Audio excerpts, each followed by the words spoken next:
26મી જાન્યુઆરી આપણો રાષ્ટ્રીય તહેવાર છે। 15મી ઓગસ્ટ 1947ના દિવસે આપણો ભારત દેશ આઝાદ થયો પછી બંધારણ સમિતિની રચના કરવામાં આવી।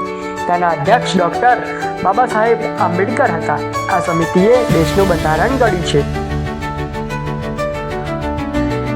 15મી ઓગસ્ટ 1947ના દિવસે આપણો દેશ આઝાદ થયો અને 26મી જાન્યુઆરી 1950ના દિવસે બાબા સાહેબ આંબેડકરે દેશનું બંધારણ ઘડ્યું। આ વિડીયો તમને ગમે હોય તો લાઈક કરો, શેર કરો, સબસ્ક્રાઈબ કરો, બેલ આઇકન દબા દો એટલે તમને આવા નવા વિડીયો મળતા રહે।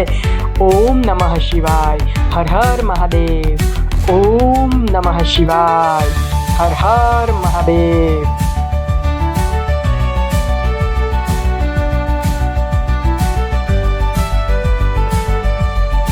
ओम नमः शिवाय।